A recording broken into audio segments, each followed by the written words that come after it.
Waandishi wa habari, viongozi, katibu wa kanda, mwenyekiti wa mkoa na viongozi wa Chadema wa majimbo yote mawili ya hapa Mwanza, tumeitana asubuhi hii kuzungumza jambo moja mahususi ambalo ni la muhimu linaloendelea, na asubuhi ya leo tulianzia gereza la Butimba. Tumeenda kuwatembelea wenzetu 23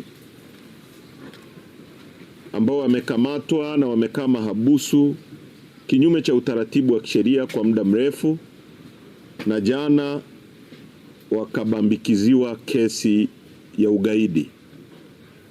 Kwa tumewaona, na kwa jumla tukafikiri ni muhimu tuzungumze na Watanzania kupitia nyie waandishi wa habari asubuhi hii. Jumla mpaka sasa hivi kwa viongozi wa Chadema tu, tukiacha na watu wengine ambao tunaendelea na wenyewe kufanya research kuhusu wenyewe, viongozi wa Chadema tu kwa kanda tatu, kanda ya Victoria wamekamatwa watu 23, kanda ya Serengeti yenye mkoa wa Shinyanga, Mara na Simiu wamekamatwa watu 17, na kanda ya Nyasa wamekamatwa watu 11. Kwa ujumla kuna viongozi wa Chadema 51 ndani ya siku mbili wamekamatwa na kubambikiziwa kesi kubwa ya ugaidi. Hapo ni mbali na mwalimu ambaye mnajua, mwalimu wa chuo kikuu, mhadhiri wa chuo kikuu cha Dodoma, ambaye naro hili ni jambo muhimu na nitalizungumzia pia. Sasa kumekuwa na trend ya utawala huu wa Samia Suluhu Hassan ambaye yuko madarakani kwenye nchi yetu kwa mabavu, ambaye tunajua kwa maagizo yake waliuawa watu maelfu, na yeye akajitangaza bila kuchaguliwa na Watanzania kuwa rais ambaye serikali yake ni haramu na dhalimu. Imekuwa ni tabia yake ya kuumiza na kutumia vyombo vya dola kutisha, kuumiza, kupoteza, kuua na kubambikizia political opponents wake kesi mbalimbali.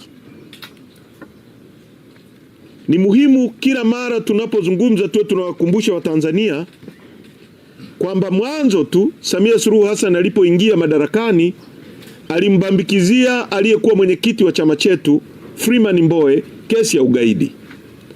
Akakaa magereza mahabusu kwa miezi 8, na baadaye akamtoa akaenda naye Ikulu. Na hili jambo ni muhimu sana Watanzania kila mara tu tunalikumbuka kwamba gaidi anatoka gerezani, hajafika hata nyumbani kwake, amekwenda Ikulu. Baadaye yote yaliyotokea, watu wametekwa, watu wamepotezwa. Kila anayekosoa Polepole ambaye amekuwa kiongozi wa CCM mwandamizi, amekuwa mpaka katibu mwenezi, mjumbe wa kamati kuu ya chama cha CCM, wakati wote alikuwa salama, na Samia akamteua kuwa balozi wa Tanzania. Unapokuwa balozi, a vetted officer, maana yake umepitiwa rekodi yako na vyombo vya ulinzi na usalama wa nchi. Alipoanza kumkosoa tu Samia, Polepole hajulikani alipo. Ali Kibao alikuwa afisa wa chama chetu, alishushwa kwenye gari mchana, akakutwa ameuawa kinyama, ametobolewa macho, amemwagiwa tindikali. Baadaye Samia Suluhu Hassan akasema kifo ni kifo tu. Mdude Nyagali na viongozi wengine wengi wa chama chetu wamepotezwa na kuuawa. wakiwemo hata viongozi wa CCM. Hivi karibuni tumekuwa tukihangaika na tunahangaika na kesi ya mwenyekiti wetu Tundu Lissu, ambaye tangu mwaka jana mwezi wa 4 tarehe 9 alikamatwa kwa mabavu tukiwa kwenye ziara ya chama. Amewekwa mahabusu ya magereza mpaka sasa. Kesi imesimama. It's a politically motivated case. Ni kesi ya mtu ambaye anapaswa kushindana kisiasa, ameshindwa, anaonea viongozi anaopaswa kushindana nao. Leo Lissu yuko ndani kwa mwaka mmoja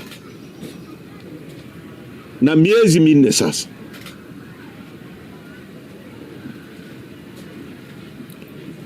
Mtakumbuka baada ya tarehe 29 Oktoba kwenye uchafuzi ambao Samia na serikali yake dhalimu waliua Watanzania kwa maelfu. Kwa mujibu wa gazeti la The Sun la Uingereza, zaidi ya watu 10,000 walikufa. Kwa mujibu wa vyombo vya habari vya kimataifa BBC, CNN, maelfu ya watu walikufa. Cold blooded. Wengine wamepigwa risasi wakiwa nakimbia. Hapa Mwanza vijana waliokuwa kwenye ukumbi wa mpira walikwenda wakarazwa chini wakamiminiwa risasi.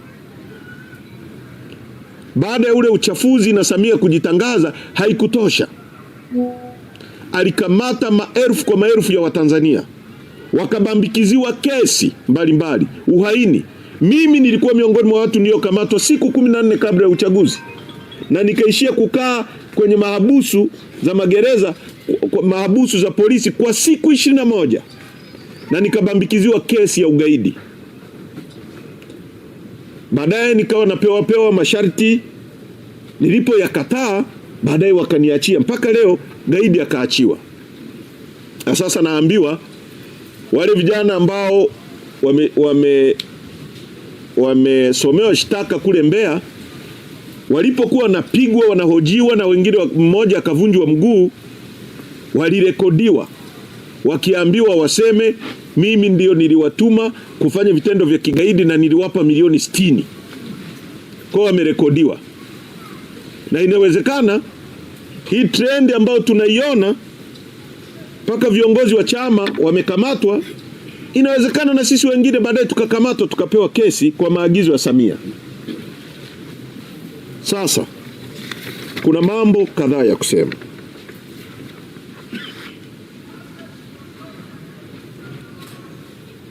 Nchi kama hii ambayo imepoteza leadership haiwezi kuendelea.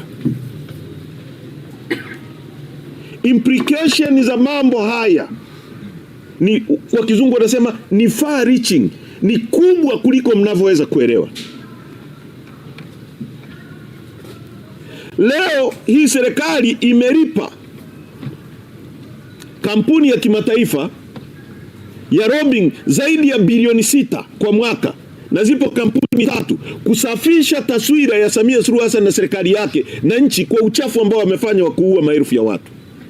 Baadaye wewe unalipa watu fedha, kesho yake unakamata watu 51 unasema ni magaidi, viongozi wa chama cha siasa. Sasa ni mtalii gani anaweza kulipa pesa zake akaja kwenye nchi ambayo ina magaidi, ambayo serikali yenyewe imekiri kuna magaidi?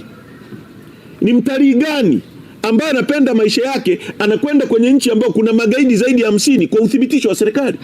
Hapa tujazungumzia bodaboda ambao wamekamatwa.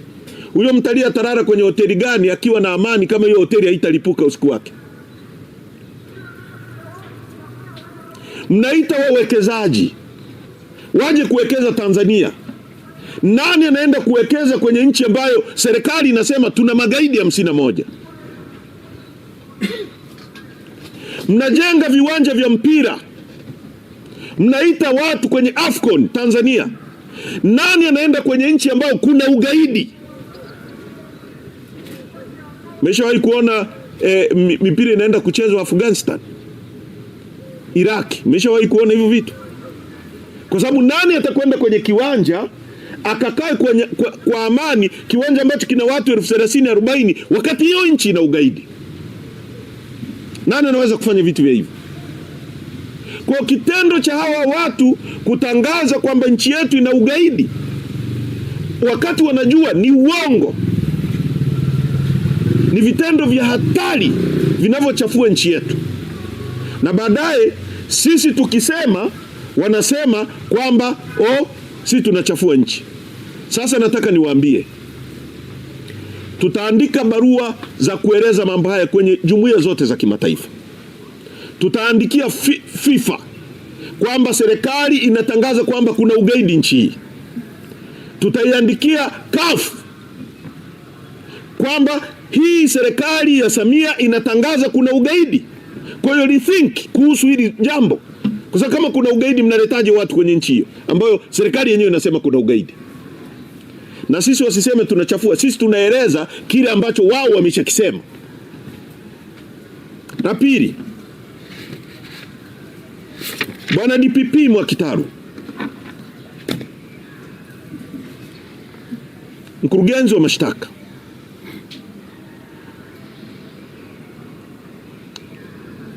chini ya Mwakitaru watu wengi sana wanaonewa. Ofisi ya DPP ambayo ipo kwa mujibu wa katiba, iliyopaswa kuendesha mambo yake kwa uhuru, inatumiwa na wanasiasa kuumiza watu ambao wanashindana nao. Tumekwenda mahabusu hapa, magereza. Kuna bwana mmoja mke wake amefariki wiki moja iliyopita, amebaki na vitoto vyake viwili, amekamatwa, hana ndugu. Tunamuuliza, analia, anasema hajui watoto wake hata wako na nani kwa muda huu tunavyozungumza. Kwa hiyo inabidi tukachukue wale watoto tuwagawane kwenye familia za watu wa Chadema. Fikiria hiyo pain. Na Mwakitaru anajua kutoka moyoni kwamba watu sio magaidi, ni viongozi na wanachama wa Chadema tu wanaotaka kushindana kwa haki kwenye nchi hii. Kwa hiyo tunafikiri ofisi ya Mwakitaru na ofisi ya DPP ni ofisi inayopaswa kufumuliwa na kuundwa upya, na ndio maana tunataka katiba. Na namkumbushe Mwakitaru, yeye ni wakili, ni mwanasheria, asome kesi ya Nuremberg trial.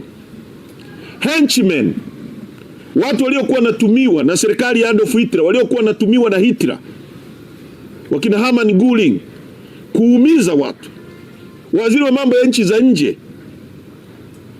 Kisingizio chao kilikuwa ni kwamba sisi tulikuwa tunapewa maagizo kutoka juu. Haikusikilizwa kwa sababu maagizo kutoka juu sio sheria. Waliulizwa sheria ilikuwa inakuelekeza nini. Inakuaje kwenye nchi hii?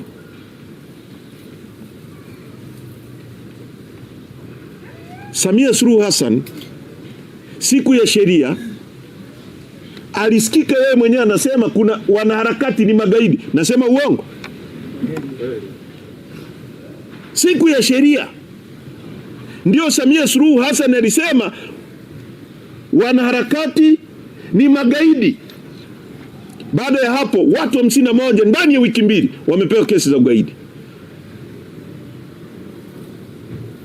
Kwa ni maagizo ya Samia Suluhu Hassan kuwabambikizia watu kesi za ugaidi. Kwa ni conspiracy ya kuumiza viongozi wanaompinga ambao wapo kwa mujibu wa sheria.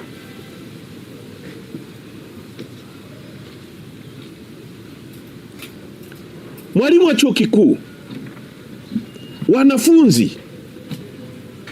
ukisoma azimio la Kampala la mwaka 1990 ambalo Tanzania ni signatory, alisaini kwenye hilo azimio, tunazungumzia intellectual freedom, uhuru wa kitaaluma. Tulikubaliana kwamba wanataaluma wote wana uhuru wa kufanya utafiti, wana uhuru wa kuchapisha machapisho yao yanayohusu utafiti waliofanya, wana uhuru wa kuunda vyama vya kitaaluma, trade unions za kutetea maslahi yao na kudai uhuru zaidi wa kufanya kazi zao. Mimi nimesoma chuo kikuu, na wale ambao tumesoma chuo kikuu tunaelewa kwamba chuo kikuu ni tanuru la kuoka fikra, ni tanuru la kusugua mawazo. Chuo kikuu sio sehemu ya kujaza watu hofu. Hata zama za chama kimoja, zama za Mwalimu Nyerere, ambapo kwenye maandiko yote ilikuwa ni zidumu fikra za Mwalimu Nyerere, zidumu fikra za mwenyekiti wa CCM. Lakini chuo kikuu walikuwa napinga sera mbalimbali za Mwalimu. Na kule chuoni Mwalimu alikuwa anaenda kusikiliza.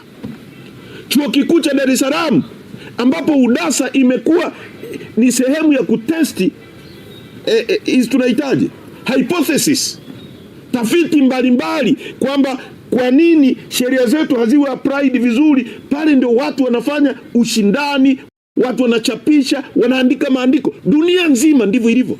Hata Adolf Hitler, dikteta, hakuwahi kuingilia vyuo vikuu, kwa sababu kwenye vyuo vikuu ndio mtu atajiuliza, kwa nini hii gari ilitengenezwa inaenda mbele tu? Kwa nini isitengenezwe inaenda upande upande? Kwa nini hii gari inakunywa mafuta hivi? Kwa nini tusitengeneze valve ambazo zitapunguza mafuta? Ni kwenye chuo kikuu.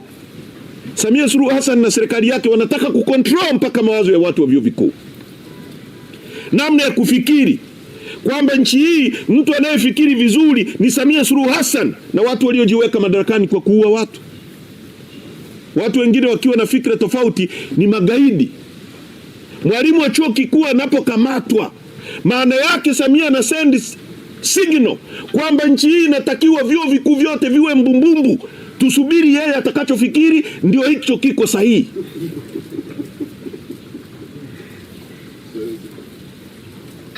Chuo kikuu. Na ni mambo ya ajabu kwamba watu kama Kabudi, ambaye tunakumbuka Kabudi huyu akiwa chuo kikuu cha Dar es Salaam, akiwa UDASA. Kabudi amejulikana kwa nini? Si kwa kupiga kelele alizokuwa anapiga UDASA pale. Kitila Mkumbo, si ndio alikuwa anaendesha mijadala mikubwa kuhusu katiba. Huyu Kabudi yuko on record. Wakina Said Chachage, wakina Profesa Holm Othman. Leo mwalimu wa chuo kikuu anapokamatwa kwa freedom ya thinking, na ninashangaa mpaka sasa wanafunzi wanaingia darasani, walimu wanaendelea kufundisha, mwenzao amekamatwa. Unajiuliza ni nchi gani hii? Hao ni wahadhiri kweli?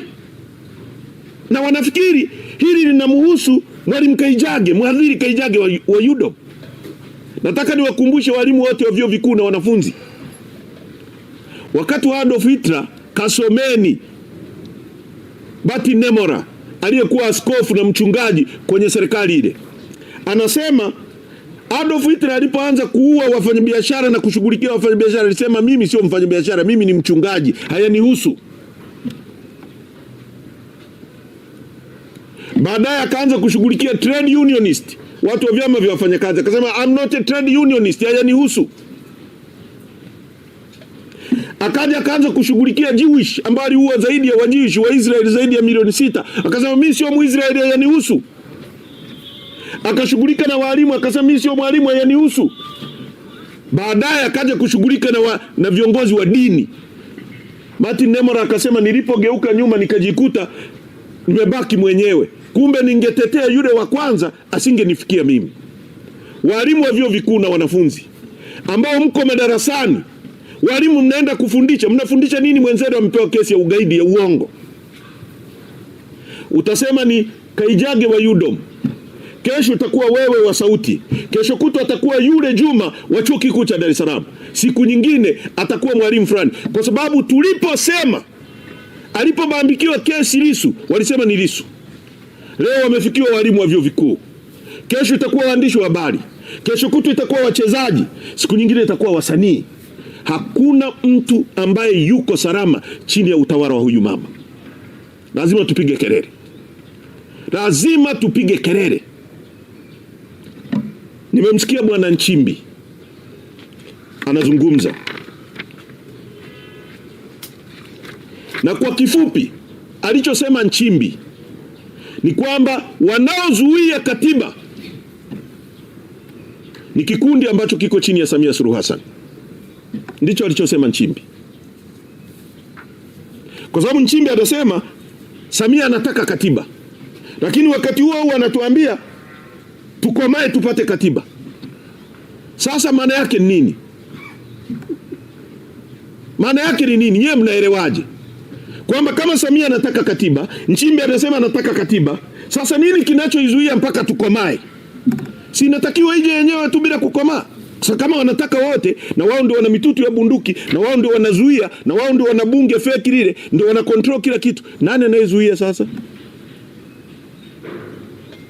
Nchimbi ametumia lugha ya picha kutuambia nani anayezuia katiba.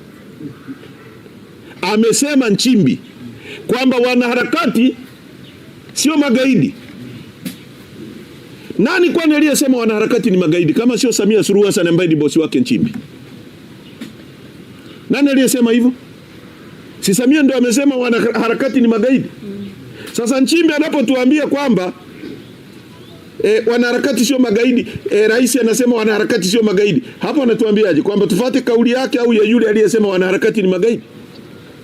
Kwa Nchimbi anatuambia anayesema wanaharakati ni magaidi ni huyu, na ndio ukweli.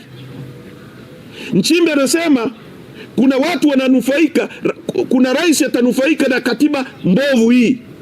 Kwani nani rais ambaye ananufaika na katiba hii, ambaye ameua maelfu ya watu na kujitangaza kwa uongo? Nani anayenufaika nayo?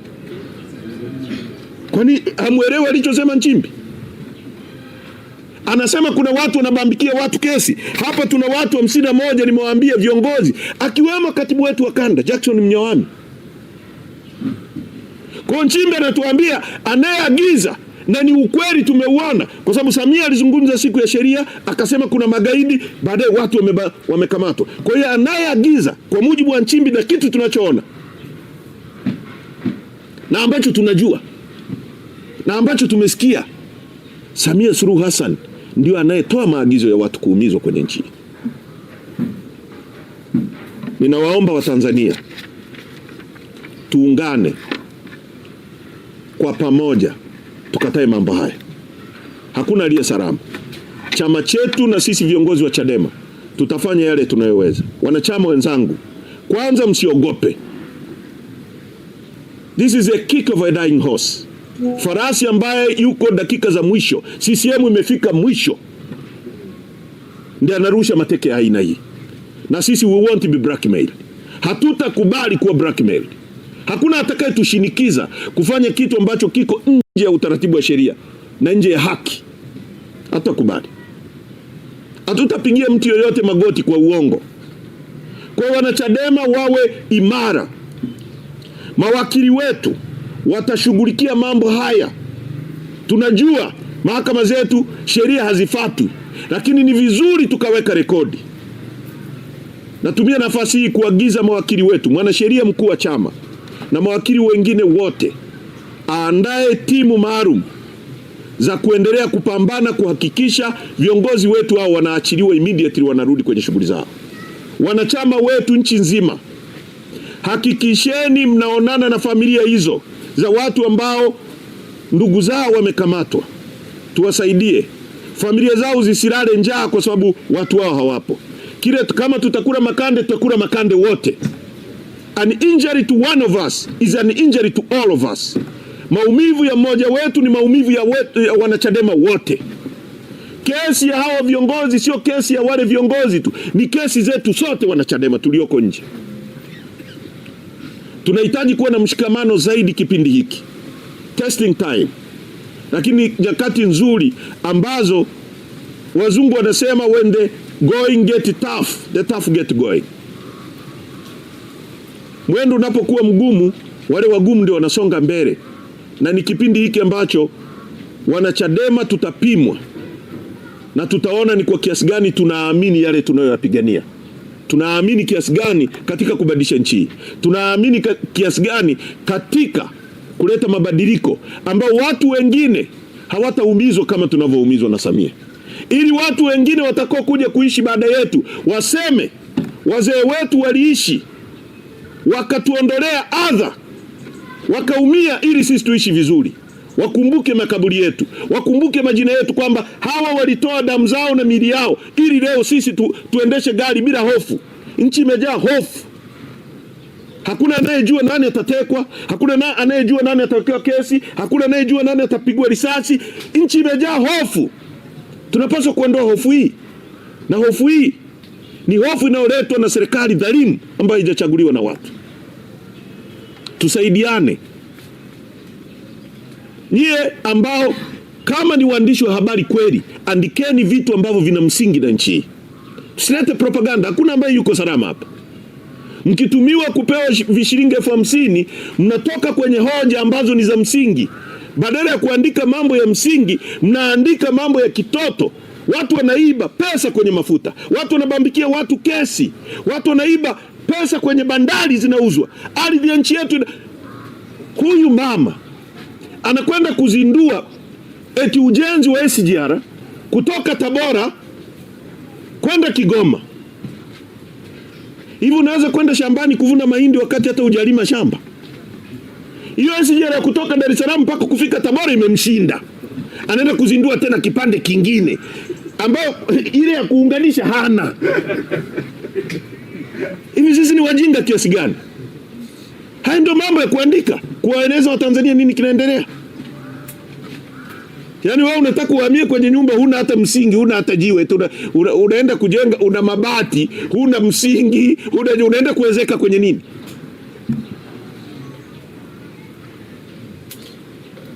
Kipande cha SGR cha kutoka Dar es Salaam mpaka Dodoma kilijengwa kikaachwa pale. Tangu hapo nyie tuko hapa Mwanza. Miaka 3-4 yote ya huyu mama. Mmeshaona hata nondo inawekwa hapo. Leo anaenda kuzindua kingine. Si umalizie hii kwanza hii. Hii tu hapa haipo, imemshinda. Sasa unazindua ya kutoka Kigoma, isi Tabora kwenda Kigoma. Sasa hii utaiunganisha na nini? We are not fools. Sisi wajinga. Deni la taifa limepanda. Huyu mama amekopa kwa miaka 4 ya kwake trilioni 59. Marais wote tangu uhuru mpaka sasa wamekopa trilioni 54 tu. Yeye miaka 4 tu trilioni 59. Na hazijulikani ziko wapi. Nchi inaenda shimoni. Na sisi tupo tunashangilia ujinga. Watu wamebambikiwa kesi za uongo. Kwa tusaidiane. Ninawasihi wazee wa nchi wajitokeze. Huu ni wakati wa kusimama na kuhesabiwa. Wana taaluma, vyama vya wafanyakazi. Kama serikali hii imefikia stage ya kutaka kumonopolize mawazo ya watu, thinking, utakuwa umekaa nyumbani, watakuuliza unafikiria nini, na watakuua kwa kile unachofikiria kichwani kwako, kama mawazo yao yatatofautiana na ya kwako. Uhuru wa kutafiti, uhuru wa kujieleza, uhuru wa kielimu. Chuo kikuu, hii ni jambo kubwa. Hili ni jambo kubwa kuliko yote. Chuo kikuu ni sehemu ya kusugua fikra, ni tanuru la kuoka mawazo, ujuzi, uelewa. Chuo kikuu sio sehemu, sio tanuru la kujaza watu hofu. Chuo kikuu sio kiota cha vitisho. A university. Mwalimu wa chuo kikuu anapokamatwa ni signal kwamba Samia anataka nchi nzima itue mambumbumbu. Hatutakubali kuwa mbumbumbu. Wale wachache mtakao kubali, kubalini nyie. Sisi wanachadema hatutakubali at least kuwa mambumbumbu ambao Samia atafikiri kwa niaba yetu. Hatakubali. Na tutasimama, tutahesabiwa. Na Mungu atatuongoza kuokoa nchi hii. Asanteni kwa kunisikiliza. Asante sana Mheshimiwa Makamu.